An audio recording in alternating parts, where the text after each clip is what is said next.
So I will cover packaging VVC for VOD distribution. I think it's actually pretty straightforward. So it's basically very similar to packaging AVC and HEVC. There are some VVC-specific extensions. There are some unknowns. But effectively, there's ISO-BMFF, which is otherwise known as MP4. That is the traditional way to, container to transport and stream video over the internet, and also MPEG-2 transport stream. So those standards are defined. The implementations that are out there, the only implementations I've seen are MP4 container in a dash streaming format.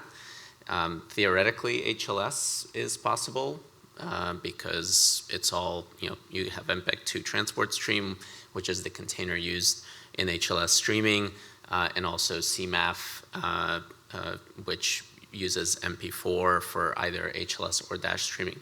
But I haven't seen any HLS deployments in the wild for VVC.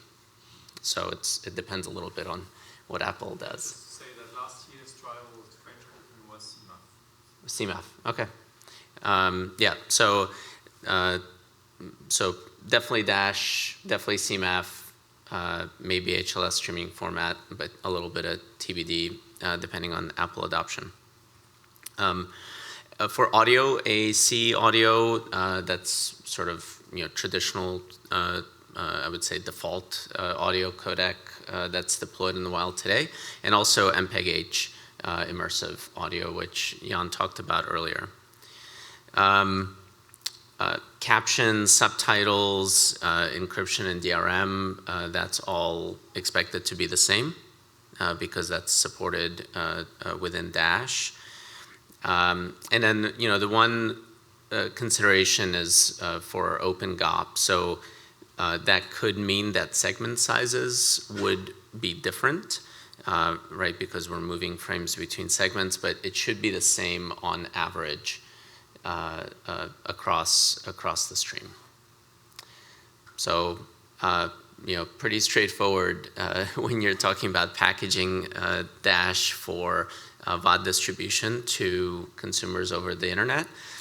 And I guess with that, questions. Let me ask Jan to join you up there. And let's, we've got two companies who are actually providing products and services. And why don't we ask them some questions about when they think VVC will start to develop, what the drivers will be. Paul, do you want to take the questions? Or you mean ask them or? Come on up, Paul. So can all come forward. Really the question is what are you hearing from the marketplace? What are the considerations that they are looking at, and what are the factors that they're making their business decisions on? I mean, what I'm hearing is a lot of times is we've got AVC, we're having trouble even figuring out HEVC. What are you talking to us about VVC for? But then you see companies like Bitmovin and Tencent, others that are just already out there and moving full forward. So what are those dynamics that are causing all these things, and what do you think, what do you see happening? So I'll start, from our perspective and what our customers are doing. Everyone is doing AVC. We're seeing HEVC adoption. We're seeing still VP9 adoption. We started seeing AV1, and folks are talking about VVC.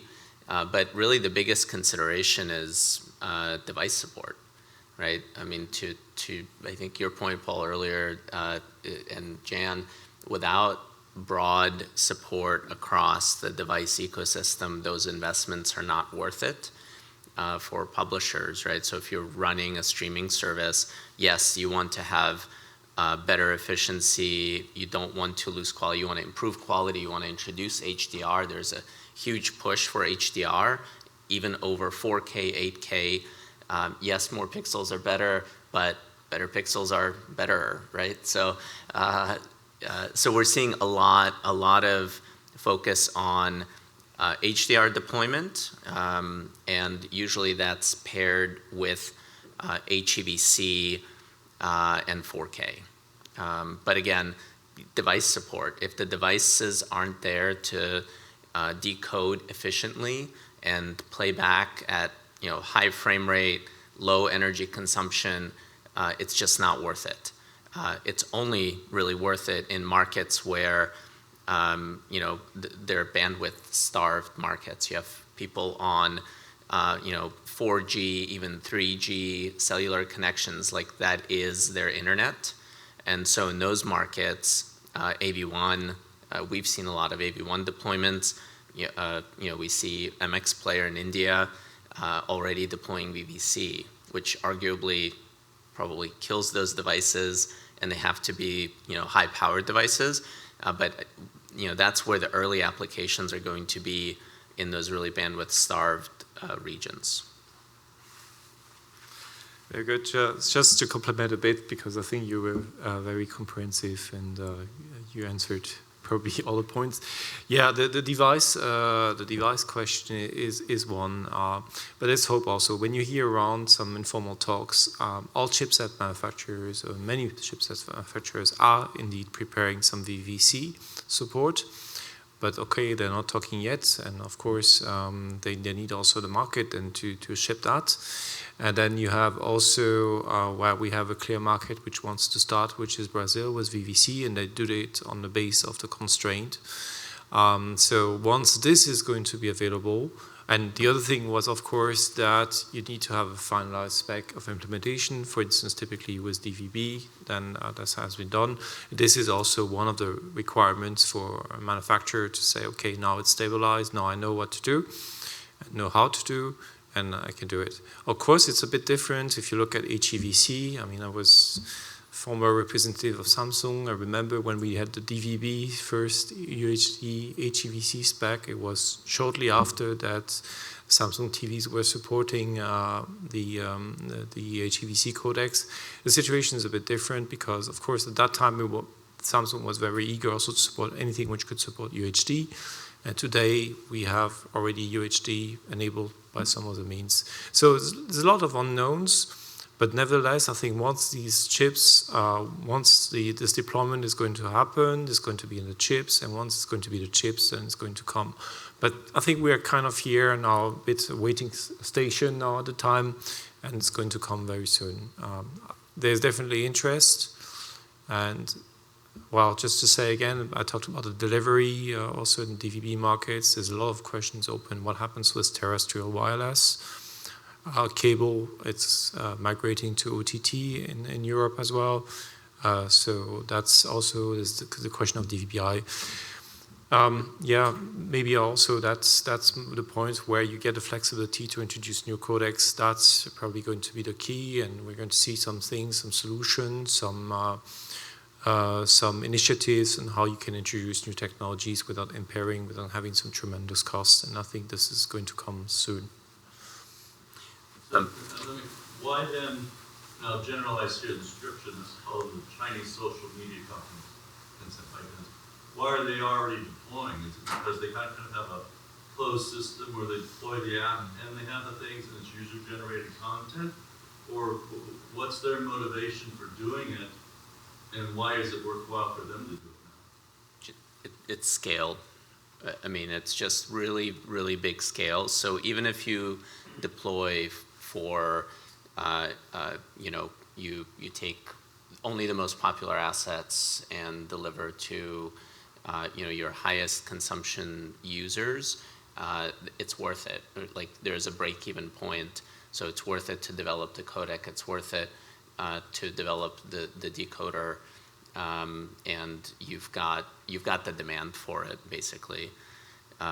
Meta recently announced AV1 deployment at scale as well for the same exact reasons.